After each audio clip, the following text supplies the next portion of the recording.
Ok, dado que tenemos ya un grupo de gente interesante, bienvenidos, buenos días, buenas tardes.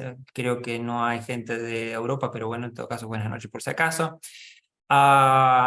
Estamos con este ciclo de eventos de Sales Experience, que es uno de los regalos que nos dejó la pandemia, la posibilidad de estar en contacto asiduo con las empresas y con nuestros miembros, con las instituciones de América Latina, y eso es una de las cosas que tenemos que agradecer a la pandemia, esta facilidad en la comunicación. Y en general es una de las cosas que justo ahora se me ocurrió preguntarles a ustedes, quizás durante la charla, qué temas se les ocurre poder estar haciendo en estas charlas próximas. Nosotros en esto del Sales Experience se han enfocado en temas de impuestos, que es una de las cosas que entendemos relevantes para las empresas. Pero también en el último año hemos estado enfocándonos en el mercado de Estados Unidos, en cómo ingresar a Miami, cómo ingresar a Silicon Valley y en ese tipo de cosas. Y ahora con Diego y Jorge y Diego específico también sobre el tema de Estados Unidos. Así que estamos abiertos a si quieren algún tema que les parezca interesante o necesario, podemos ver si es posible analizar. Así que, sin más, bienvenidos, estimados Diego y Jorge. Jorge y Diego son ambos son consultores senior del tema de tecnología de hace muchos años, a quien tengo el gusto de conocer, como dije, de hace bastante tiempo. Han asistido a diferentes empresas en la región, en el proceso de internacionalización, y eso es una de las cosas con las cuales nos parece sumamente importante para trasladar en esta charla. Pero no solo eso, sino que, como digo siempre, han sufrido en carne viva, no solo como consultores, sino como empresas. Y en este caso, Jorge, no me acuerdo Diego, pero Jorge ha generado un emprendimiento de la nada, si entiendo bien, y este emprendimiento se ha internacionalizado de manera exitosa a Estados Unidos desde el origen.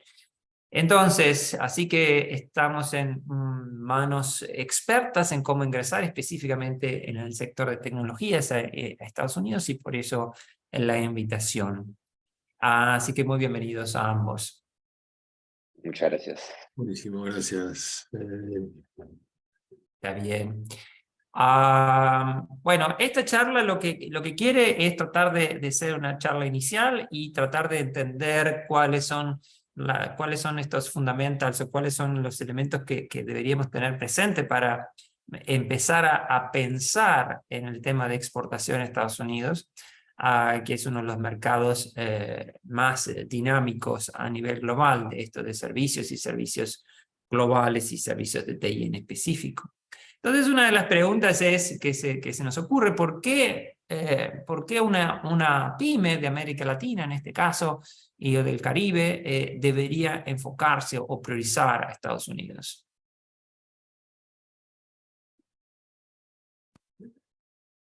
Bueno, arranco yo. Bueno, yo creo que capaz que una respuesta media general, pero que también aplica a Estados Unidos, es el tema de desacoplarse al ciclo económico local, digamos. Uno dice, no, pero esa es la tapa del libro. Sí, pero digamos que en el caso de Uruguay, por ejemplo, que tuvimos una crisis en el año 2002 muy fuerte, hubo empresas que sobrevivieron porque empezaron a vender en Estados Unidos. O sea, si no, directamente hubieran desaparecido. O sea que el tema ese de desacoplarse del ciclo económico te permite de alguna manera no tener todos los huevos en la misma canasta, que es algo muy, muy sano, digamos. Bien. Sí, ahí para complementar, típicamente el tipo de proyecto, el tipo de cliente que podemos conseguir en Estados Unidos suele ser bastante más interesante que el promedio cliente o el promedio proyecto de América Latina. Y por más que no apuntemos a brutales proyectos de entrada, que es lo lógico, o sea, de hecho nosotros en consultoría usamos mucho la idea de una estrategia de entrada tipo en escalera, ¿no? Pero sabemos que el potencial, el techo del mercado de Estados Unidos es infinito, ¿no? para una empresa chica o mediana de la TAM o incluso grande de la TAM, el potencial es infinito. Y el tamaño de proyectos, la complejidad, realmente están a otro nivel. Y muchas veces hemos visto que realmente conseguir un cliente nuevo en Estados Unidos puede llevar un esfuerzo casi comparable a conseguir un cliente nuevo en la TAM.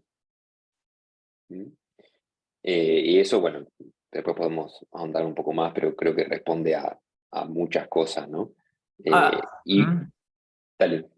No, no, eso es una de las cosas que no lo dije al comienzo, pero se los había dicho a ustedes en la reunión previa. Acá los que participantes saben que hay muchas interrupciones en el proceso y preguntas, y estamos abiertos a las preguntas vuestras. O sea, si es un miembro de ALES, ojalá pueda hacerlo de manera online o inboche, o si no, lo pueden escribir directamente ahí. Pero bueno, se me ocurren un par de preguntas ya ahora. O sea, justo con CEPAL, Naciones Unidas, estamos haciendo un estudio para tratar de entender por qué una empresa de tecnología, por ejemplo, exporta o no exporta sus servicios de tecnología a la región. Y tú acabas de señalar algo en relación a su comparación con Estados Unidos. Y si te entiendo bien, lo que acabas de mencionar es que el tamaño de los proyectos y la complejidad de los proyectos posibles en Estados Unidos son más grandes, y el esfuerzo de adquirir estos deals o estos posibles contactos o negocios es equiparable a los de América Latina. ¿Entendí bien que eso sería una de las razones por las cuales abocarse a Estados Unidos? Sí, entendiste bien. Entendiste bien con la hipótesis que la empresa se preparó para ir a Estados Unidos. Ah, ok. Que puede ser un if grande, ¿no? A big if, como dicen los gringos. Ok, seguro. Pero sí, o sea, con una empresa, a ver, con una empresa mínimamente preparada para entrar a Estados Unidos, conseguir un nuevo negocio en Estados Unidos puede ser comparable con conseguir un nuevo negocio interesante en América Latina. Y eso, la verdad, que para la relación costo-beneficio lo hace, obviamente, mucho más interesante probar con Estados Unidos. Porque yo creo que a veces tenemos ventajas a nivel global que no las terminamos de ver, ¿no? Como el uso horario, o sea, estamos en el mismo uso horario y de alguna manera tenemos una afinidad cultural, ¿sí? Entonces, y además creo que tenemos talento, o sea, tenemos como una serie de cosas que permiten lograr esas exportaciones de servicios a Estados Unidos vinculados a Haití. Y digamos, yo capaz que ya desde ahora ya lo digo, o sea, me parece importante recalcar que a veces hay como un miedito, ¿sí? Uy, no, es muy sofisticado, es imposible, me queda grande, no sé ni cómo empezar, o sea, hay como una especie de achique, digamos, cultural que a veces tienen las empresas de la región y que les parece que no, Estados Unidos, no, para ir a Estados Unidos primero tengo que, no sé, que entrar a otros países de Latinoamérica y después tengo que ir a México y después capaz que pruebo con Estados Unidos. Y bueno, en realidad nosotros decimos que no se precisa. Bien, perfecto. Guillermo, justo la charla tiene que ver con eso, así que ya vamos a esa pregunta. Pero una de las cosas interesantes es que entiendo que ustedes participaron en una charla con CUTI para los amigos de América Latina. CUTI es la Cámara de Tecnología de Uruguay, con otros especialistas locales, donde se discutió el asunto de la caída de la demanda, supuestamente, y digo supuestamente por lo que voy a decir a continuación, en el sector de tecnología de Estados Unidos. Entonces parecería ser, diríamos, extraño que estamos promocionando que Estados Unidos es algo interesante, pero al mismo momento ustedes dijeron hace un tiempo, porque ha sido público, que la demanda en Estados Unidos parecería que está cayendo. O sea, sería bueno comentarlo eso, pero también a la luz de lo que voy a decir acá, o sea, y es que en la Outsource2LAC, en la Outsource2LAC fue el evento del BID de servicios globales, y bastante conocido este evento en Jamaica hace, no me acuerdo, un mes o menos. Ahí tuvimos la oportunidad de estar hablando con los consultores de toda la vida, bastante a nivel global. Y obviamente capaz que también es cierto que hay un interés de parte de que el mercado no decaiga, o en el discurso no decaiga. Pero lo cierto es que no le asignaron relevancia al tema del supuestamente el slowdown que hay o que ustedes o se ha percibido a nivel local. ¿Cómo podrían hacer compatible esto de vamos a Estados Unidos, pero al mismo momento están diciendo que hay una baja supuestamente en la demanda y que en realidad hay expertos internacionales que dicen que esa baja no es tan real. Entonces, ¿cómo podemos entender esto? Si es que lo Está muy podemos buena. entender, ¿no? Sí. Intentaremos. Primero que nada, absolutamente que hay una baja de la demanda de Estados Unidos en tecnología y en general, pero bueno, vayamos a lo que nos atañe en tecnología. Me parece que no admitirlo y no decirlo no está bueno, sobre todo porque no es realista. O sea, estamos viendo ya desde Q4 del año pasado, más o menos, o sea, del último trimestre del año pasado, una baja, una pausa, un enlentecimiento en la demanda de tecnología de Estados Unidos hacia América Latina. Eh, ¿Qué quiere decir eso? ¿Quiere decir que Estados Unidos ya está en crisis o no le compra más a América Latina? No, en lo absoluto. O sea, siguen habiendo un montón de oportunidades, pero está más lento el ciclo comercial de compra de tecnología. El tema que tiene Estados Unidos también es que es gigante para nosotros, ¿tá? Entonces, cualquier pequeño nicho, cualquier pequeña ventanita que logremos abrir va a ser cuasi infinita, de nuevo, para una empresa chica o mediana de América Latina. Y esas oportunidades siguen estando abiertas, ¿tá? Y por otro lado, lo que se me ocurre decir es que cuanto menos es un muy buen momento para prepararse para Estados Unidos. O sea, porque esa preparación, y también un poco después, yendo a lo que Guillermo preguntaba en el chat, esa preparación lleva meses, muchos meses. ¿Ah? Entonces, también no queremos tener poco tiempo cuando esto se reactive, porque también creo que todos coinciden que esto, más tarde o más temprano, se va a reactivar. Y cuando digo esto, es este enlentecimiento en la demanda de tecnología de Estados Unidos, ¿no? Ok.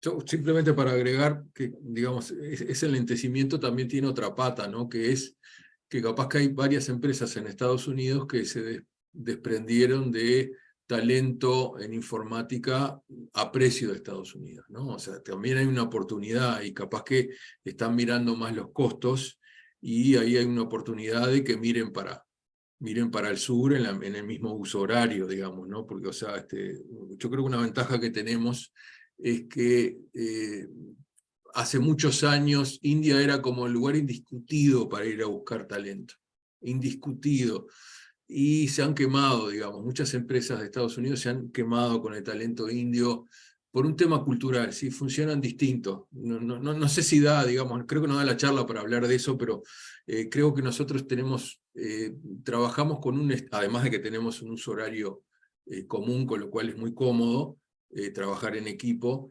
Además, culturalmente estamos más cerca de ellos, ¿sí?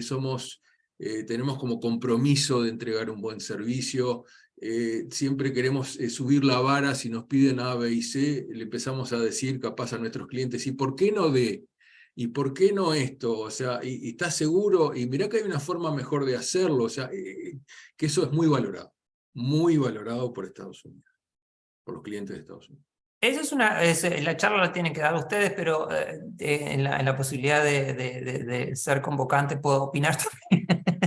Y eso es lo que acabas de decir, la segunda parte, Diego, es algo que en los últimos 15 años, o no me acuerdo ya de cuánto estoy en esto, es que lo he escuchado de manera reiterada en las empresas de Estados Unidos, o al menos de los proveedores de América Latina, en el que se sienten que hay una diferencia sustancial en dar una posibilidad adicional, ¿no? El cuestionar incluso la solicitud de cómo se puede mejorar este servicio que están pidiendo, que es algo que se valora, porque en otros mercados, para no poner nombres, pero si te piden A, se hace A, incluso con el mismo tipo de letra de A que te están pidiendo, y en general lo que me han contado muchas veces es que acá se cuestiona si está seguro que precisas A o podría ser B o D, o incluso la tipografía puede ser distinta.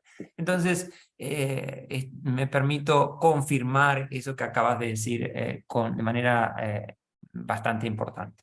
Y ahora una cosa que ustedes decían de Estados Unidos e India, sin duda alguna India sigue siendo un actor principal en este negocio, y lo que decía Jorge o Diego en relación al tema de desatender un poco la demanda de recursos al precio de Estados Unidos para ver qué posibilidades hay en otros lugares. Y ahí hay un interés específico, ya muchos acá saben, estoy haciendo un PhD sobre este tema, y hay una de las cosas que nosotros hemos identificado como tendencia, que son las contrataciones directas de personas, de profesionales independientes, en particular desde Estados Unidos hacia muchas regiones, pero América Latina no es la excepción.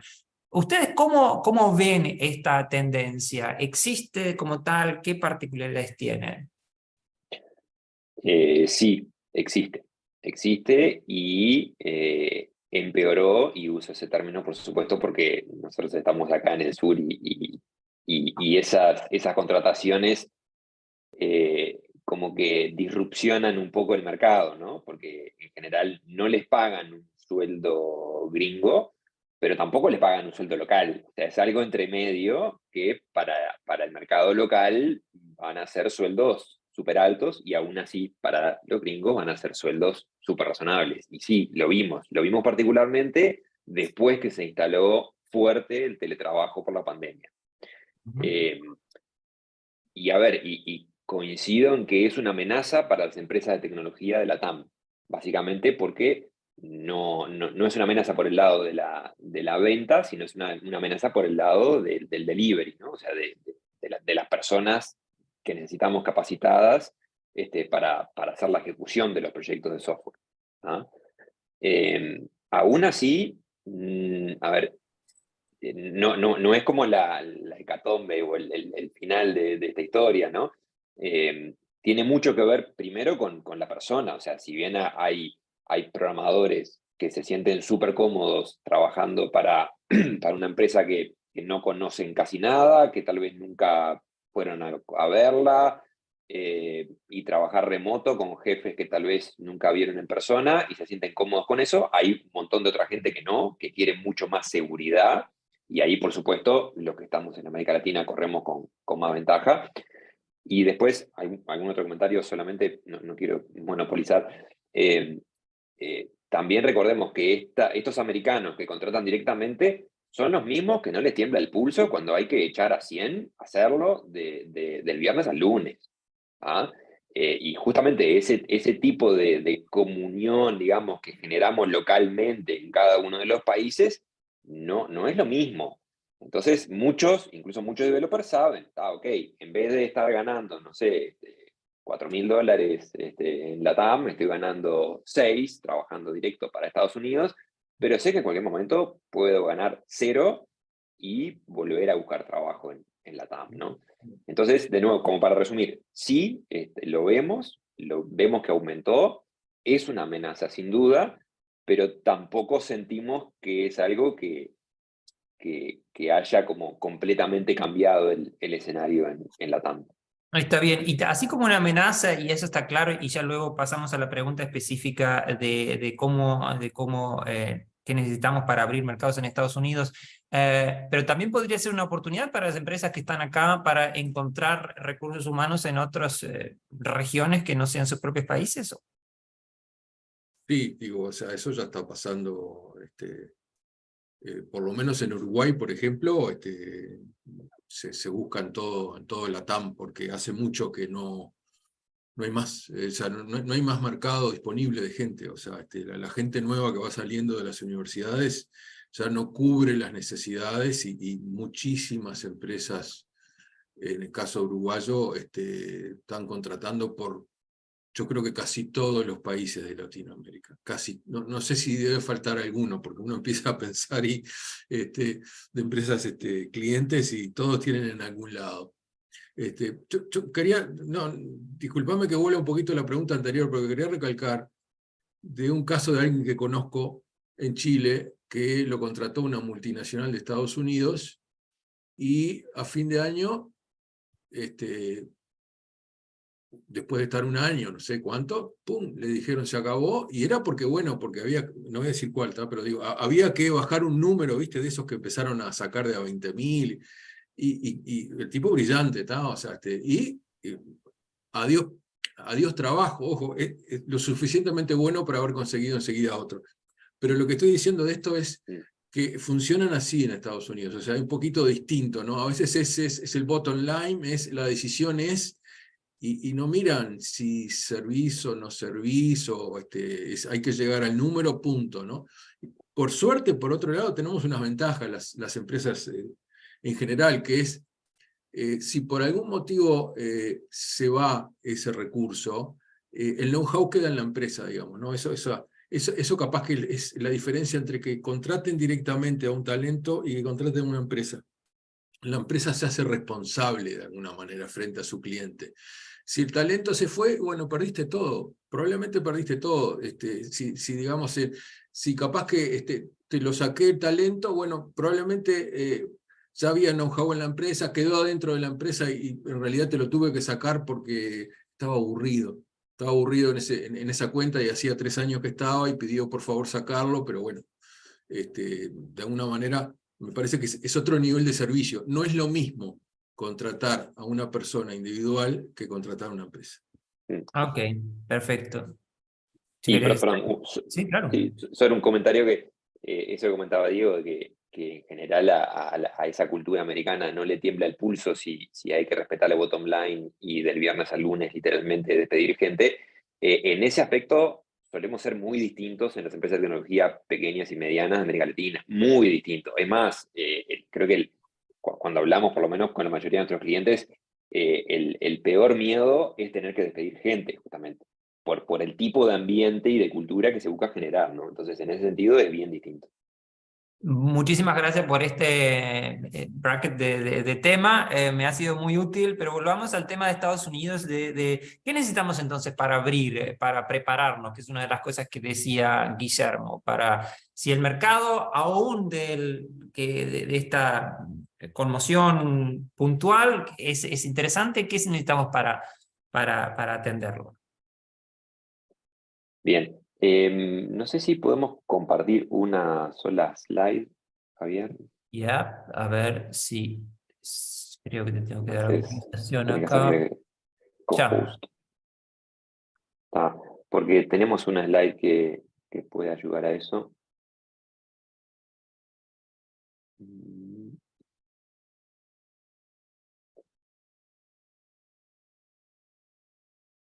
Me dicen si lo ven. Sí, sí, Ahí. sí. Está. A ver, por supuesto que no pretendemos entrar en cada uno de estos puntos, pero es simplemente para mostrar que está bastante, o por lo menos nosotros tenemos bastante estudiado qué cosas hay que hacer o qué deberes o qué preparaciones, ¿no? Qué trabajo previo tenemos que hacer para entrar a Estados Unidos. Y solamente, como imagino que la mayoría le pasará de ver esto, ya se cansaron, ¿no? Ya dijeron, pero esto es un montón de laburo. Y sí, lo es. Y no estamos acá para vender facilismos o ilusiones o espejitos de colores. O sea, Estados Unidos sigue siendo el mercado probablemente más exigente y más demandante, ¿no? Y más maduro en lo que es compra de tecnología. Y lo que decíamos hoy de la compra en Asia, por ejemplo, o sea, fueron de los primeros que hace décadas ya empezaron a tercerizar su compra de tecnología en Asia. Entonces, realmente la etapa de preparación a veces es hasta más exigente que la propia etapa de ejecución. ¿Ah? Pero lo importante acá, y también no queremos que esto sea como overwhelming, ¿no? Como dicen los gringos, tipo, pero si tengo que hacer todo esto, ya tiro la toalla. No, no, no. Simplemente queremos pasar el mensaje de que se puede que una empresa chica, incluso de tecnología, venda en Estados Unidos, pero hay que prepararse bien. Hay que hacer bien los deberes.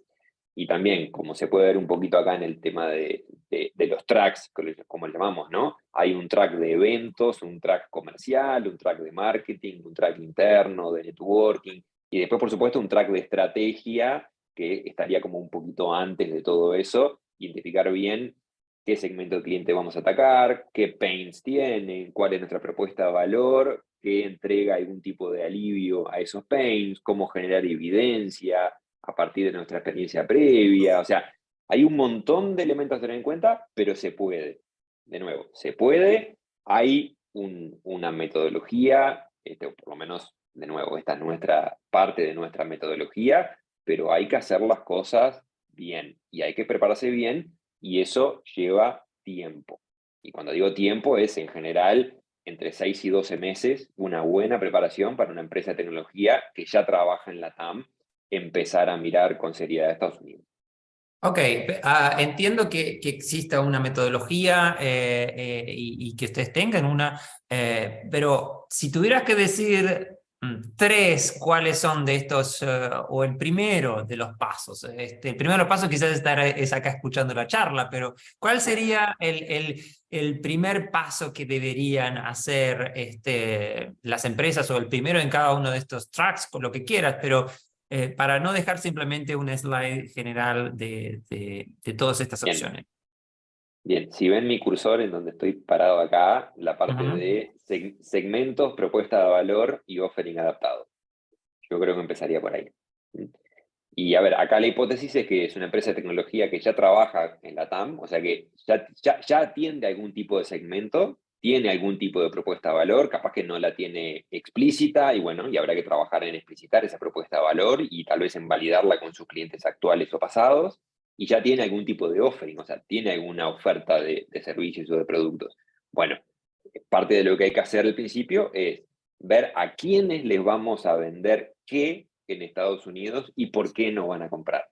¿Tá? Y a veces es lo que implica es adaptar, ¿no?, parte de lo que estoy haciendo en la TAM para Estados Unidos.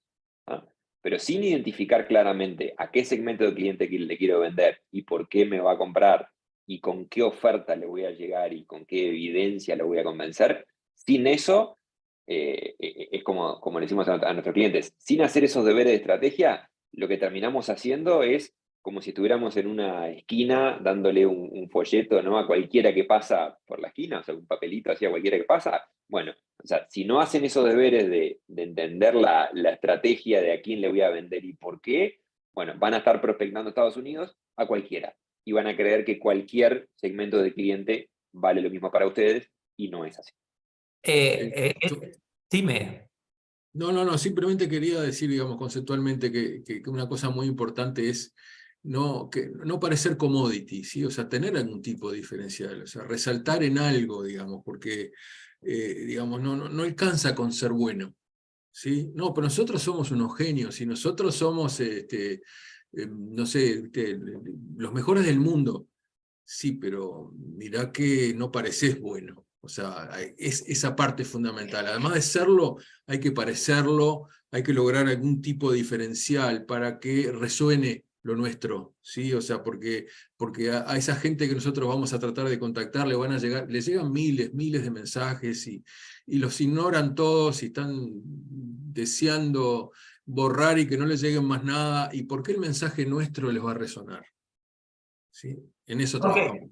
perfecto. Ahora, utilizando vuestro propio argumento de ir de lo general a lo particular, me permito repreguntarles, porque también resulta muy general el tener claro cuál es la propuesta de valor, pero ¿podrían poner un ejemplo en alguna de las empresas en las que han trabajado o asistido donde han podido identificar esa propuesta de valor de, por ejemplo, muchas de las empresas de América Latina nos dicen, nosotros somos una software factory, pero bueno, cuando le decís qué hacen, es eso, pero ¿cuál sería la propuesta de valor para desgranar esto a una cosa más Mm. concreta y no solo abstracta a decir lo que hay que hacer? ¿Me explico la pregunta? Sí, clarísimo. A ver, un cliente nuestro que hace poco hicimos el trabajo de identificar la propuesta de valor, que también concuerdo con lo que decía Javier, que propuesta de valor no es lo mismo que oferta, ¿no? Se supone que la oferta de mis productos y servicios es lo que entrega esa propuesta de valor a mi segmento de cliente,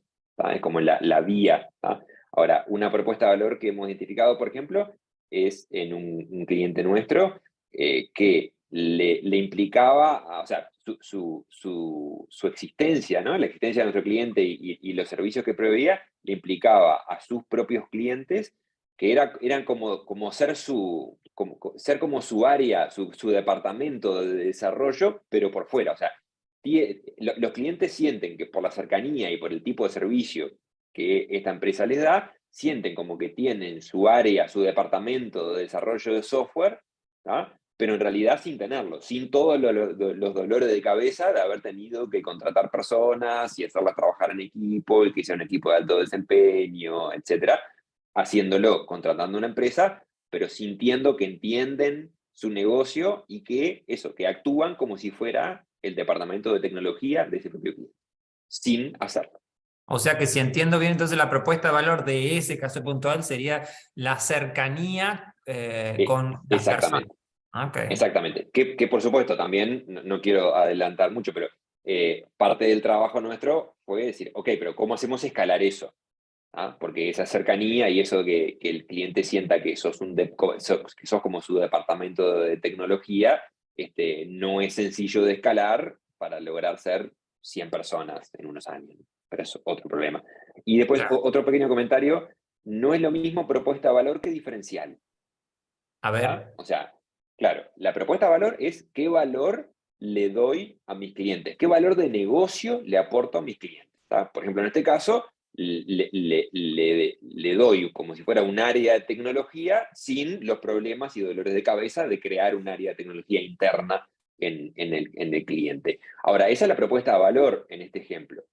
Ahora, tal vez eso lo hacen muchos en tu país o en tu región o en América Latina. O sea, el diferencial no es endógeno a la empresa, sino que siempre está asociado a qué hacen tus competidores.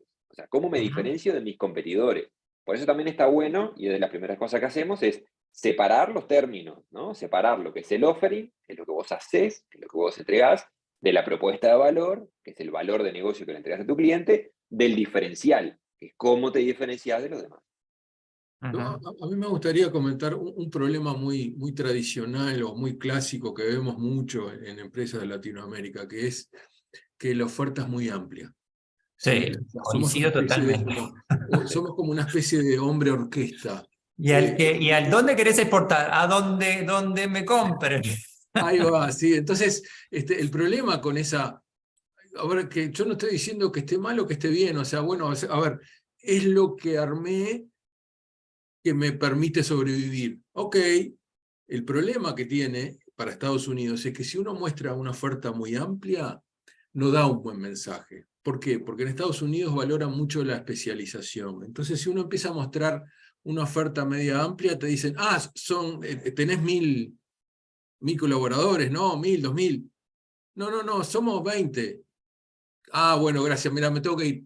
O sea, porque ya está. O sea, no, es imposible que tengas esa oferta y seas un especialista. O sea, ellos siempre, digamos, le dan mucha importancia al tema de la especialización. Entonces el tema del foco de toda esa oferta, nosotros, digamos, trabajamos mucho con eso, ¿no? O sea, miramos toda la oferta y empezamos a agarrar la tijera y decimos, no, me parece que hay que adaptar esto a Estados Unidos, usar los mismos términos. Me encanta toda digamos, las palabras que usás para tu ciclo de venta, pero mirá que en Estados Unidos usan otras. Yo sé que es lo mismo, pero usan otras. Y digamos, uno dice, no, pero está bien, es muy acotado esto, y todo lo demás que hago, ofrecéselo después que sea cliente tuyo. O sea, como para llegar, que sea acotado. Después vendele lo que quieras, porque te tiene confianza. Correcto, totalmente coincide con la teoría también y eso está buenísimo. Y es una de las cosas que muchas veces lo que vemos con las empresas es que yo ya sé lo que hago, y la propuesta de valor yo ya la sé, pero digo, ahí está la diferenciación de entenderlo con una fineza para que el otro lo pueda entender y aprender. Ahora, si la entendimos, que no creo que todo el mundo sea tan fácil de hacerlo, pero supongamos que entendimos la propuesta de valor, que la tenemos clara y la refinamos con relación al mercado de Estados Unidos. ¿Cuál sería la segunda cosa que sería relevante en todas esas steps que ustedes tienen en vuestra metodología? Bueno, identificar, por ejemplo, en este caso, identificar en Estados Unidos qué tipo de cliente tiene el dolor que tu propuesta de valor soluciona. Que seguro hay, ¿no? Porque en un mercado de 320 millones de personas y con la madurez y el dinero que maneja, seguro que hay un nicho, sub nicho, que aún así debe ser de cientos de millones de dólares, que tiene el problema que vos le podés resolver con tu propuesta de valor. El tema es, una vez que lo identificaste, bueno, prepárate bien. Y ahí también voy al serlo y parecerlo que comentaba Diego, porque capaz que sos buenísimo, genial, pero entro a tu página. Yo soy un gringo, entro a tu página y me voy al segundo y no te voy a contestar ese mensaje de LinkedIn. ¿Tá? Por eso también acá es súper importante tener a alguien externo que sea más objetivo, porque a todos nos encanta nuestra página web y nuestros materiales y las fotitos que pusimos, ¿no? Y ahí es como ponerse en ese mindset gringo y decir, no, hay que cambiar este material, este sales collateral, este brochure. Pero ahí ya estamos hablando de un ajuste en la promoción. A mí me gustaría ir un paso antes, ¿no? Que hoy día utilizo mucho en el proceso de doctorado es, ¿y cómo hago para identificar este micro segmento que vos mencionás ahí? Research en Estados Unidos.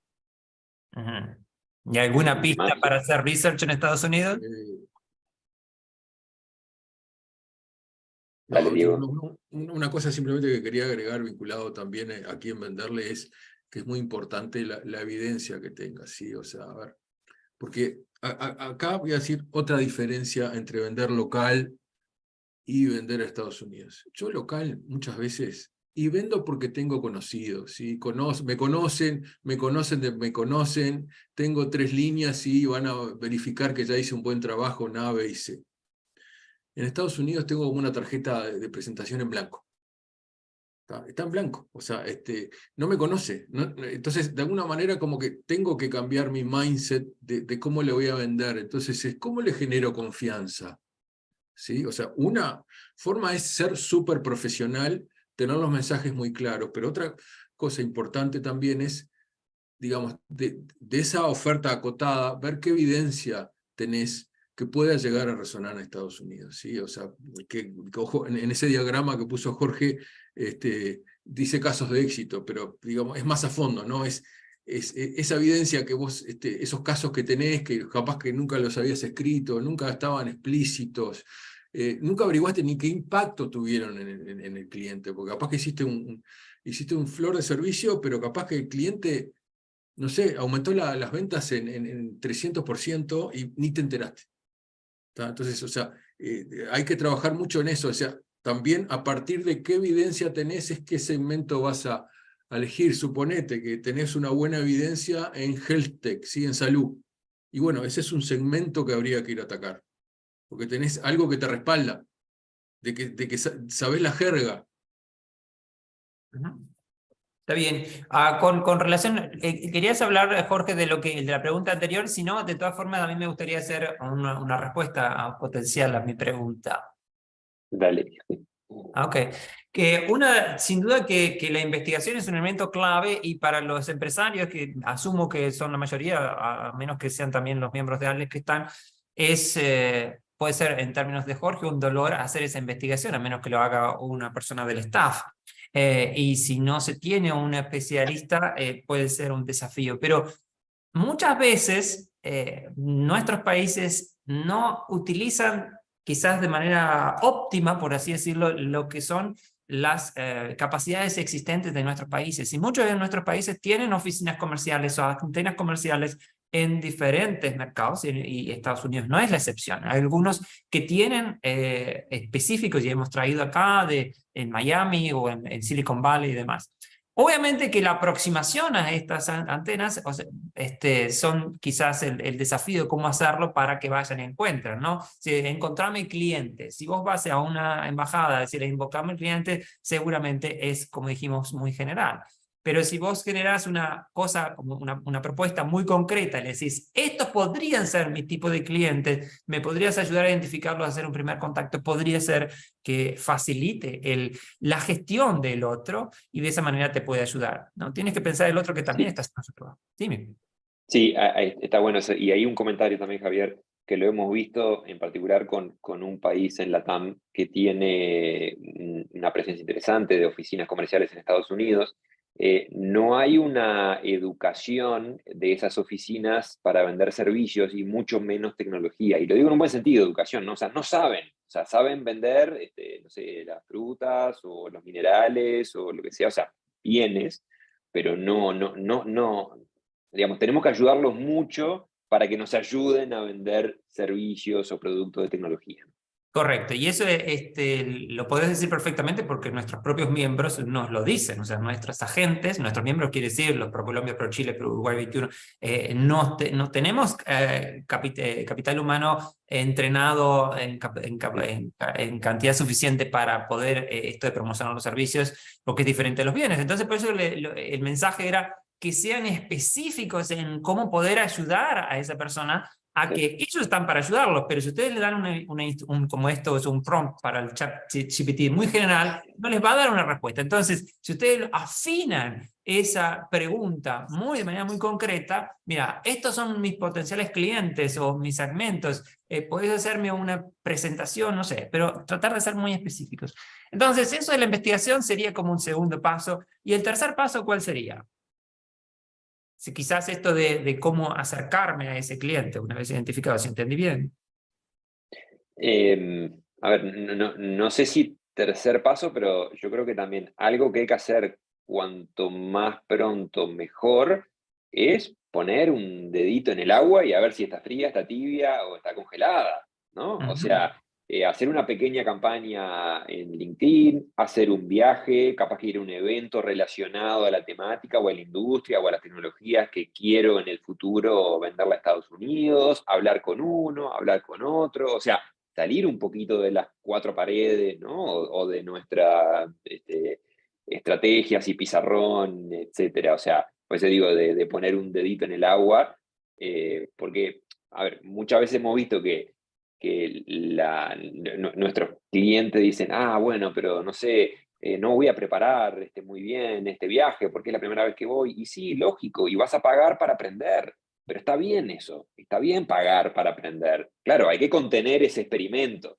¿Ah? Pero y bueno, y también, bueno, pero capaz que, no sé, hablo con uno o dos gringos, pero no sé qué representativos serán. Yo tampoco, pero seguro que esos dos gringos que hables van a ser mucho más representativos que nuestro pizarrón y nuestras super ideas que tenemos en la cabeza, ¿me explico? Correcto. Yo quería agregar algo vinculado a, digamos, a la forma de entrar a Estados Unidos como que bastante común que vemos, que es, uy, no, es todo un proyecto, tengo que abrir una oficina, uno de los socios se tiene que mudar, tengo que conseguir una visa O1 o una L1, o no importa el número, ni el tipo de visa, o sea, tengo que ir para allá, tengo que hacer una inversión fuerte, tengo que, no sé, tengo que comprometer a mi familia, nosotros decimos que no se precisa. ¿Sí? O sea, nosotros decimos, no, mira, con una modalidad remota más viajes, se pueden hacer negocios. Digamos, ¿y por qué decís eso, Diego? Yo no lo digo ni yo ni Jorge, lo dice Uruguay, ¿sí? O sea, Uruguay que exporta, es el tercer mayor exportador del mundo per cápita de software, vende así. Sí, vende remoto, o sea, capaz que a los años empiezan a abrir alguna oficina cuando ya son empresas enormes, pero al principio, o sea, se va con este mecanismo asequible y digamos, capaz que lo que podemos decir es que funciona, ¿sí? O sea, funciona, se puede vender remoto a Estados Unidos en forma asequible, como una forma escalonada, ¿sí? No hay que terminar yendo allá. A veces también uno dice, no, voy a contratar un vendedor en Estados Unidos por $200.000 al año. En general no han funcionado, digamos. O sea, la experiencia que conocemos es por distintos motivos que capaz que no voy a entrar en detalle acá, no ha funcionado. Otra cosa, no, contrato gente que me hace matchmaking y me trae deals para hacer negocios. La verdad, conocemos muchos casos de empresas que probaron ese camino y tampoco funcionó. Entonces, lo queremos compartir, o sea, es como compartir la experiencia que tenemos nosotros, digamos, ¿no? O sea, Ok, esa es eso está, y está muy buena esas dos que dijiste, que sin duda que tienen resonancia desde la práctica. Ahora, con relación a la primera, me genera la pregunta si es un dilema, que si esa situación se produce por las condiciones de Uruguay o si por las condiciones, me refiero, de los incentivos fiscales que existen en Uruguay para el sector, o si es aplicable al resto de los países. Me explico. El tema de no abrir una oficina, y me refiero a no abrir una oficina con personal, o sea, entiendo que está claro, comparto que no debería ser en principio una necesidad de abrir una oficina con recursos humanos en Estados Unidos, si ese es el modelo, pero abrir una empresa en Estados Unidos que es, o sea, como cáscara, como concepto, quizás que las empresas uruguayas no la necesiten, pero me pregunto si eso es producto de los incentivos fiscales que tiene Uruguay y si en otros países eso puede generar ruidos o no, o sea, facilidades o no. Digo esto porque en Uruguay exportar servicios de tecnología está exonerado de IVA, está exonerado de impuesto a la renta, entonces puede llegar a ser un poco quizás desafiante para otros mercados. Sí, de acuerdo. Ahí habría que hacer un análisis más caso a caso. Lo que sí le podemos decir que en general hay mucho comprador americano que no exige que estén allá, que tengan su legalidad, solo le pago al Bank of America. O sea, de nuevo, hay mucha madurez en comprar en el exterior, en hacer wire transfers. Sí, en general te piden que los contratos se firmen con jurisdicción en Estados Unidos. Eso sí no suele ser tan negociable, ¿no?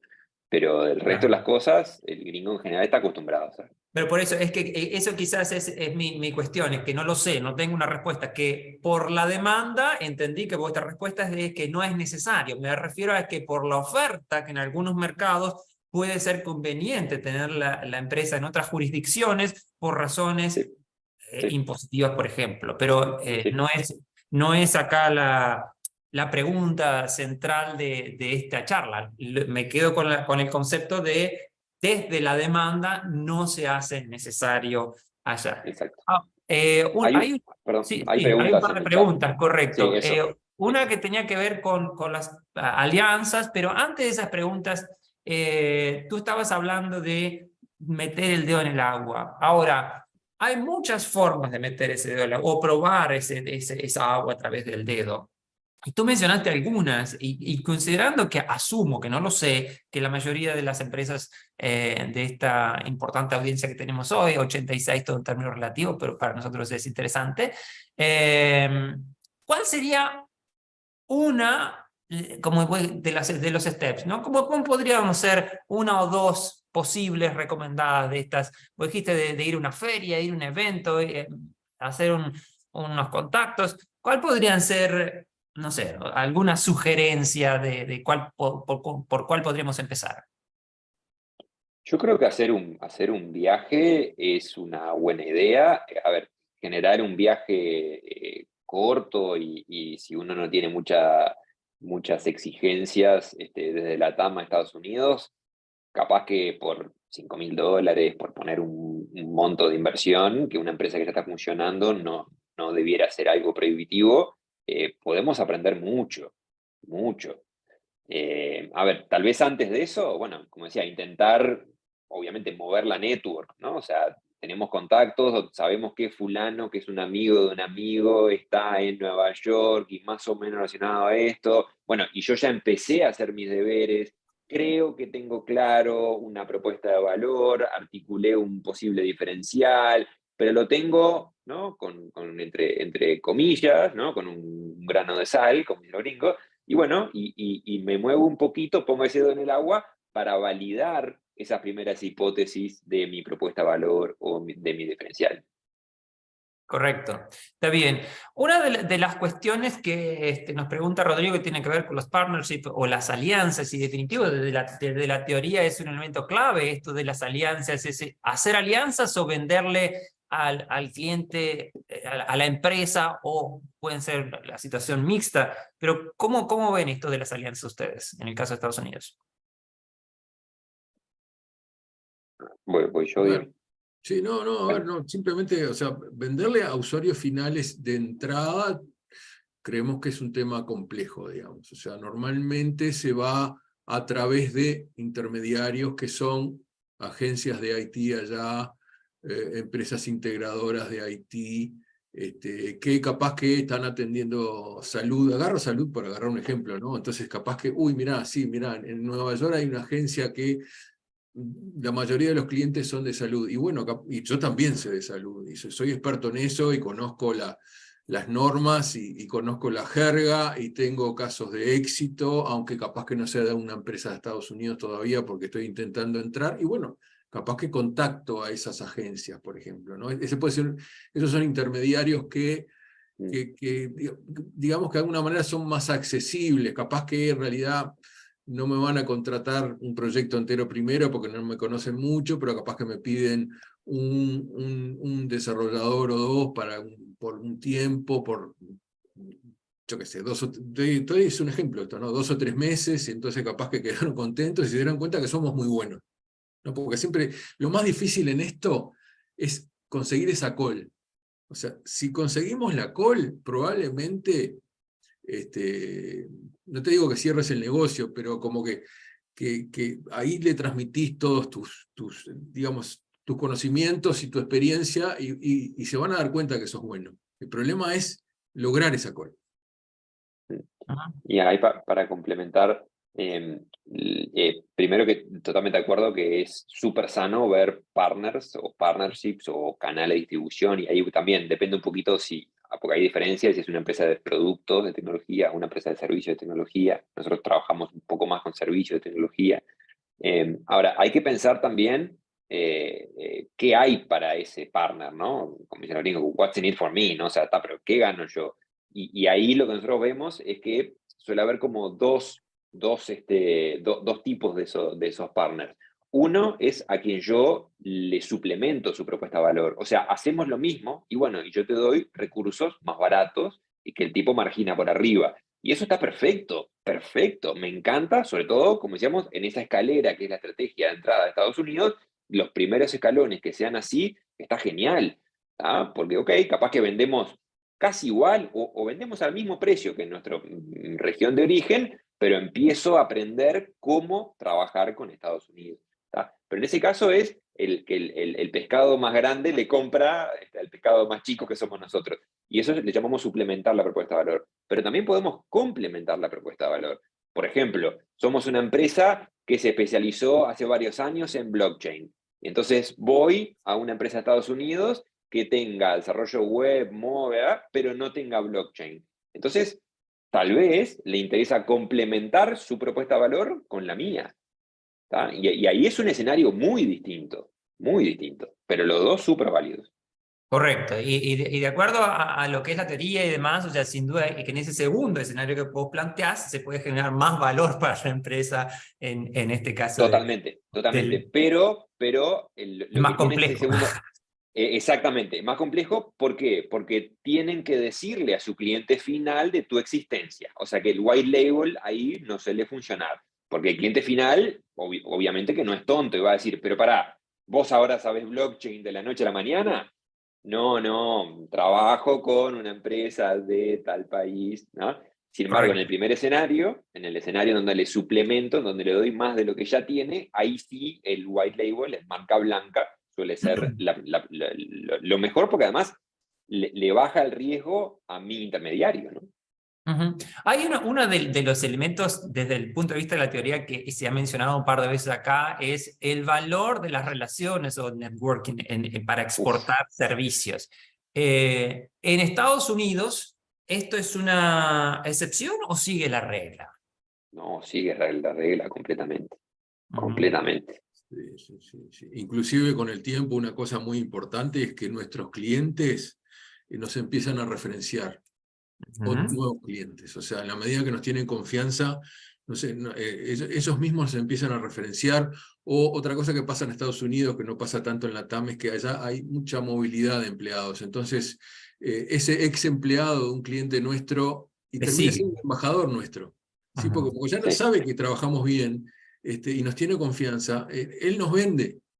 ¿sí? Correcto. Entonces hay toda una metodología ahí que nosotros trabajamos bastante de cómo aprovechar al máximo tu red de clientes, clientes, embajadores,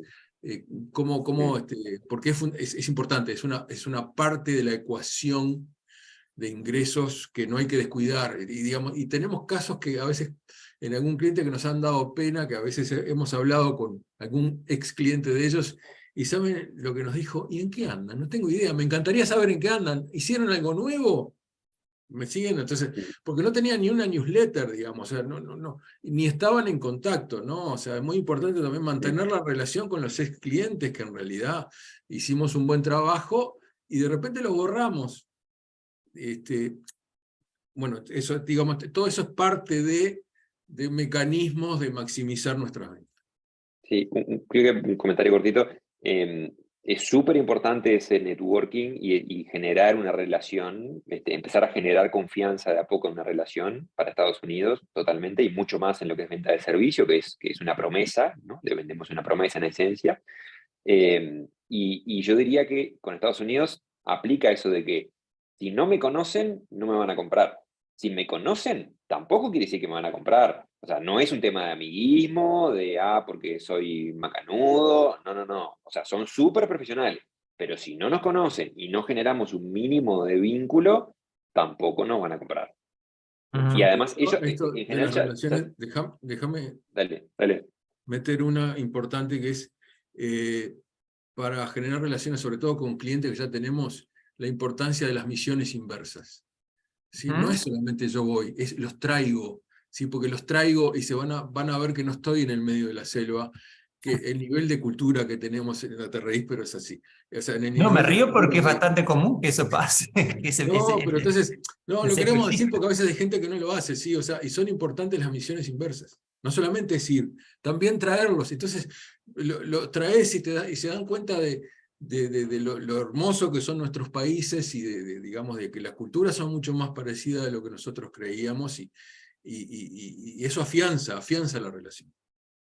Correcto. Ahí dijeron que tenían en vuestra metodología, tenían diferentes herramientas para generar estos vínculos o estas relaciones que para mí, en esto de tantos años en el tema, como me parece como el elemento principal, sí, o uno de los principales.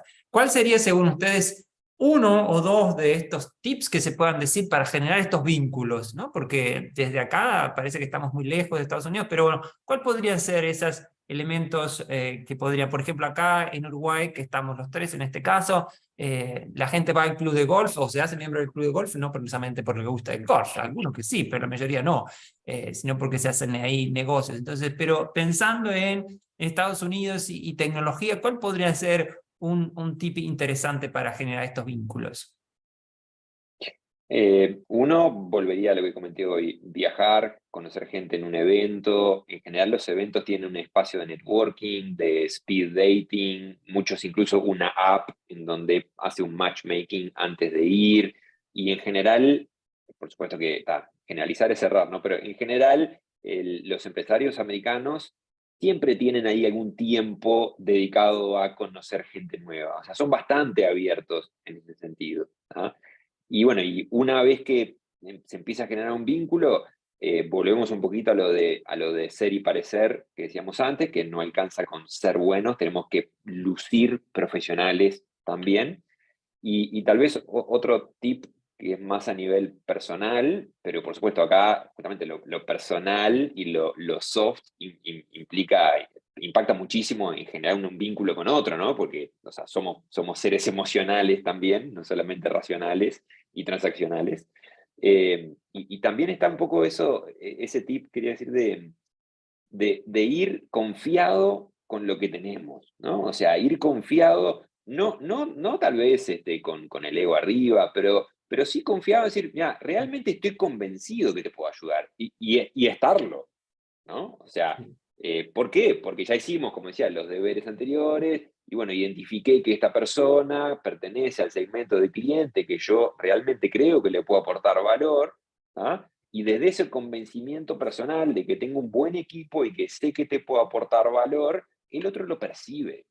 Lo A mí me percibe. gustaría agregar dos cosas a eso. Uno es tener muy buen inglés. ¿Sí? Ahí Ese es tener un muy tema buen inglés. que no había surgido. O sea, no importa el acento. No, pero yo tengo un acento muy latino. Sí. No hay problema, ellos están acostumbrados a hablar con gente con cualquier acento, pero hay dos cosas fundamentales, es que te tienen que entender y tú los tenés que entender a ellos. Se enojan mucho si no lo entendiste, ¿sí? Y ni que hablar que la otra cosa importante a veces es leer entre líneas, ¿no? O sea, es no solamente lo que está diciendo, sino empezar a, ¿no?, tener como un segundo track que estás leyendo entre líneas, qué es lo que te quiere decir. ¿Sí? Digamos, y no enojarte porque ellos son mucho más directos, que a veces parece rudo. Para nuestros países tienen un estilo que puede chocar bastante y está todo bien. Y además nos tenemos que, digamos, animar a preguntar qué presupuesto tenés del día 1, porque ellos son del sí o el no rápido, ¿sí? ¿Tenés presupuesto? Bueno, está, pum, chum, cortaste. Sí, no tenés presupuesto, no tiene sentido que estemos dedicándole tiempo a algo que no va a ir a ningún lado. O sea, entonces yo creo que digamos, el tema del inglés, no estoy diciendo que todos los desarrolladores la tengan que gastar, pero estaría bueno que El que algunos... vende, El el que que vende vende y feliz. alguno Exacto. más que después el que va a interactuar más con los clientes, ¿no? O sea, no es un tema, si estoy puro español, se complicó, digamos, ¿no? Yo diría que se complicó y ahí se van a dar cuenta que en realidad no sos el proveedor que estaban buscando. Eso Ok. es medio así. Ha sido muy dinámica la charla, hemos tenido mucha gente, 89 registré en su momento, y tenemos dos preguntas de Gabriela, que no sé de dónde sos, Gabriela, Sí, pero hay una de Uruguay que me gustaría dejarla para el final, y luego acá hace una pregunta de presupuesto, que dice, ¿cuáles son los rangos estimados de precios, de porcentaje, de márgenes para ser competitivos en relación a Estados Unidos? Por ejemplo, un desarrollador en América Latina está en el orden de los 24K o 36K al año. Bueno, eso depende de qué país, ¿no? En Estados Unidos está 60 a 80K. ¿Cuál sería el margen que deberíamos cotizarle en USA para ser competitivos? bueno, es una excelente pregunta y también bastante precisa y dependiente un poquito ahí sí de los países. Yo concuerdo con el rango, Gabriela, que das. Yo diría que ese rango es más para un un mid-level developer. Eh, los sueldos en Estados Unidos yo creo que en general van a estar por arriba de 60 y 80K de las personas, de los gringos locales. Y en general, los rates, y acá más hablando de servicios, ¿no? De Software Factory, los rates que vemos hacia Estados Unidos, en general andan entre 40 y 60, 40 y pico 50, lo más normal. O sea, vender a menos de $40 la hora de Estados Unidos realmente sería muy barato y ya nos asemejamos a lo que es Asia, a lo que son los rates de Asia. Entonces diría que lo que más vemos es tal vez entre 45 y 55, intentando, ¿no? Ir un poquito más a un punto medio. Ok, y decía que, creo la misma Gabriela, ¿cuáles son los casos de uso más comunes que Uruguay exporta a Estados Unidos fábrica de software? Yo creo que hay de todo, pero hay... Hay de todo, pero probablemente sí, el Sí. mayor volumen venga de Software Factories de venta de servicios. Sí. Ok. Bien, y luego teníamos una recién que era de Jacobo. ¿Cómo es el proceso de prospección? ¿Cómo identifican el cliente? Bueno, eso lo vimos un poquito, pero si quieren Sí, no, hacer... ahí sí, lo hablamos un poquito. Capaz que lo que yo diría, Jacobo, es intentar no inventar nada cuando entramos a Estados Unidos, ¿no? O sea, vayamos con lo que sabemos hacer de ojos cerrados, de taquito, como quieran ponerle, el localismo que quieran usar, pero vayamos con lo que somos fuertes. O sea, no es un mercado como para talentear. ¿Ah? Entonces, lo más fácil, y en general nuestra recomendación, es preguntar y justamente explicitar ¿en qué somos buenos? Somos realmente buenos en atender a este tipo de cliente. Bueno, pero no sé, acá en Perú ya no nos quedan. Genial, pero ¿qué cliente parecido a ese podemos encontrar en Estados Unidos? ¿No? Porque hay gente que ya sabes hablar ese idioma, por supuesto pasado de español a inglés, ¿no? Ya conoces un poco los pains de negocio que tiene. Entonces, en general, lo más fácil y lo más real, de nuevo, es prospectar a clientes similares que ustedes ya tengan en la TAM. Ok, también es cierto que en Uruguay, y me consta que en muchos otros países de la región, las empresas que están siendo exitosas son empresas que se llaman Born Global, ¿no? Que surgen de la nada y sin mercados en otros a nivel doméstico o a nivel de la región. Y que es un desafío, pero también es posible, ¿no? O sea que... Totalmente. Y ahí sí hablo también a nivel personal por la experiencia que me tocó a mí de dirigir una empresa, cofundar una empresa de Born Global. Ahí, claro, el desafío es que precisás una espalda financiera mayor desde el día cero, ¿no? Porque justamente naces mirando hacia el exterior, ¿no? Ujú, ok, pero ahí es interesante tu caso, que tú fuiste a contarlo en la universidad y que el apalancamiento de credibilidad, si mal no recuerdo, venía de los actores o de los socios fundadores de las empresas que habían Claro. puesto capital ahí. Claro, exactamente, porque en el caso de Conexio, que es esta empresa que cofundé, Conexio fue fundada por tres empresas, o sea, es un ejemplo colaborativo de tres empresas de tecnología de Uruguay, y claro, y ahí un poquito tratamos de hacer leverage, ¿no? De apalancar la experiencia de las tres empresas en esta nueva entelequia que formábamos. Pero de vuelta, es un desafío muy grande hacer eso, sangre, sudor y lágrimas, y realmente hay que tener como esa espalda para sobrevivir esos primeros tiempos en donde vas creando de a poquito esa credibilidad, que muchas veces si ya vendés algo y hace 5 años o lo que sea, ya vendemos en la TAM, bueno, ya hay una experiencia que seguramente a algún gringo a eso le importe y esté dispuesto a pagar por eso. Ujú. Ok, bueno, ha sido muy interesante, muy divertido, muy dinámico para mí al menos, así que la audiencia se ha mantenido, así que muchísimas gracias a Muchas todos. gracias. Muchas gracias a ustedes. Así que estamos a las órdenes y nos vemos en el próximo Alex Experience. Saludos. Gracias a todos. Bueno, gracias a todos, adiós. Chao, chao. Chau, Gracias. chau. Bueno, Muchas gracias Chao, a Carla, que todos, pases saludos bien. desde Perú. Bueno, Gracias. Mauricio, saludos, gracias. saludos. Por Pueden poner Muchas, ahí los próximos temas que les interesan, ¿eh? No se olviden de eso. Y gracias. alguna había puesto. Gracias. Chau, chau. muchas Chao, gracias. chao, Gracias a corazón. ti.